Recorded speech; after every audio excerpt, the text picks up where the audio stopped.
we were talking back at IS 37 way back. 37. You That's a long time. you worked, yeah, but you worked at a biscuit company, I and so not yeah, like Bojangles Master Biscuit Maker. It was like yeah. British I style. mean, Yeah. so we can go back kind of before that, and you're really what forced me down that path. So obviously, it's no secret. I had a child very young. I was a junior in high school when my daughter was born. Well, I was 16 years old. Um, my focus up to that point, was I enjoyed playing sports. I had an opportunity probably to get some form of athletic scholarship. Wasn't going to be full ride or anything. It wasn't going to be to huge school, but some form of way to pay for education. And it was kind of my thoughts and my plans. And then the curveball got thrown. Well, I threw it to myself and whiffed it. Um, so my senior year, I made the decision that I had enough credits to only do half day of high school. So I literally went to school up till lunchtime, and I left and I went to work. So everybody on my senior year, Friday night was football games and hanging out, and I worked third shift at the Waffle House. incredible. so my day started right when the game was kicking off. So it was I lived a different life in high school than most kids should, and I think that's what kind of just gave me the I guess work ethic that I've got. And after high school, I was like, well, this isn't going to pay bills or raise a kid, so let's get a job. And in that area of Ohio, it was factory jobs. I mean, that's what you do, is factory. So I went to the Consolidated Biscuit Company, which is a manufacturer of cookies and crackers and uh, in very small town Ohio. And I worked there for a while. Um, it wasn't for me, man.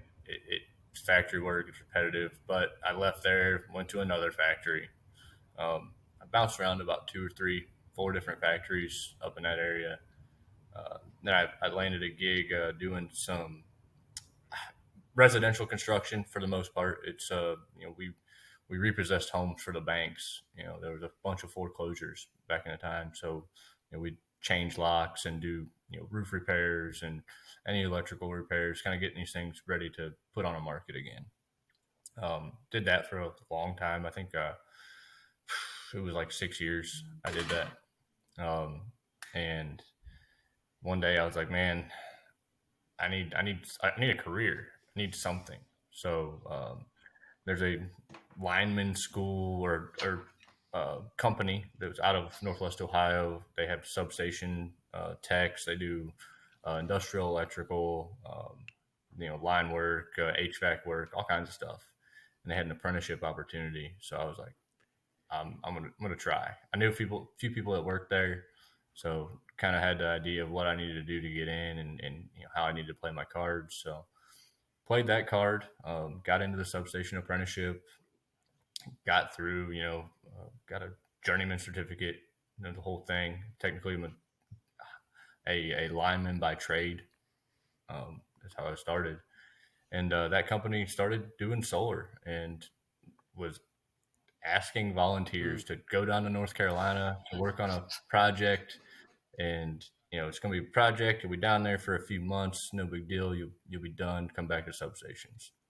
Like, why not go make some money out of town per diem? Pays good. So I did it, and it was different work, kind of industrial manufacturing, slash construction. Um, Kept working in the foreman on the project. We had worked together on substations. Apparently, they figured out somewhere in the middle of the build that we had to have some form of a quality Hmm. manager or quality representative on site. And he goes, "Hey, you can do anything out here." He's like, you tie rebar, concrete, we've built all this racking, you've done everything we've done out here. He's like, do you think you can take this on and still help out building stuff? I was like, yeah, just let me know what I got to do. I had no idea, no clue what I was getting into. So finished that project out and went on next project. They kind of were like, hey, same client. You want to do the same thing? So kept going. I was like, yeah, why not? So I did it for like 3 or 4 small 7 megawatt projects. And then we got what we thought at the time was a big project. It was 20 megawatts working for, we were a subcontractor for Phoenix Solar, but it was for Duke. So Duke was on site all the time. Built that one in Fayetteville. And they threw me into the same role, different client. So then that's when I started to get into contract reading. What are my role and responsibility for this client? So started playing in that game.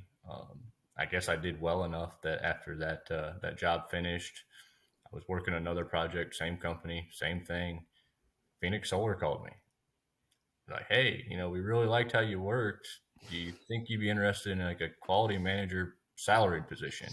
And I was like, what kind of money are we talking? I don't know what I want. So they threw out a number, and I was happy with it. I mean, it was better money than what I was making, and then worked there, traveled Texas, Oklahoma, was slated for a Maryland project. Some stuff was falling through their pipeline. That's when I got the call from Max at Cypress Creek, and negotiated out some money there, and away I came back to North Carolina. So worked there, and then the rest is really history. It worked out well. You know I think we did pretty good builds out that when we were up there all together. Had really good teams, really good knowledgeable people.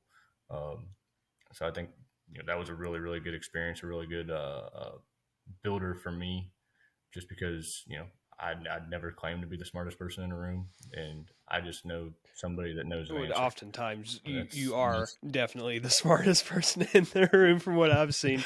I want to stop for 1 second, man, because like I want to know timeline. Like, when did you decide? How old were you when you decided to join the apprenticeship program? I was Don't give away your age. Yeah, yeah. I was 20, 24, 24 24 years years old. old. And then, Wow. so from 24 to how old were you when Phoenix came calling? I was 27. 24 to 27. So you went from Yep. I'm Yeah. going to start this apprenticeship program to fulfilling a major role with this company that's building at that time very large projects. 3 years took you that long. That's a Yep. blink of a freaking eye, man. Yep. You know? Yeah. It's honestly been really fast tracked. I definitely totally agree. Um, but yeah, picking up the knowledge from everybody. I had a supervisor back when I was like 18, 19 years old. I was really young. I was obnoxious, I'm sure. Um, but at work, I That was. hasn't changed. Yeah. No, no, it had. It's who I'm obnoxious to now is selective. That's all. Oh yeah, there it is. Yeah. But it's so he was all I don't know why he liked me for some reason, but he always asked me to come work up in his department. Ended up training me on how to run presses for steel, and he was like, man, he's like, you just he referred to me as a sponge. He's like, you'll just soak up anything that somebody tells you. He's like, and you remember it and you take it in and apply it. He's like, that's fantastic. I'll never forget that moment. I was like, oh, okay. I'm not just seen by.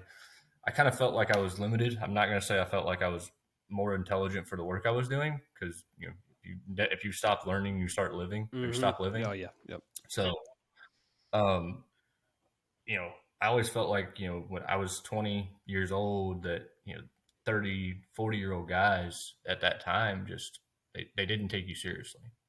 I think it's a little different Sure. in today's market, today's world, but it's I just felt like I was like, man, like I think I have something valid to bring here, and you're always dismissed just because that kid doesn't know anything. And then stepping into the solar industry, I think it was a lot different because this industry is young. It's full of people that are young, our age and younger, Absolutely. that are just rocking it. So yeah.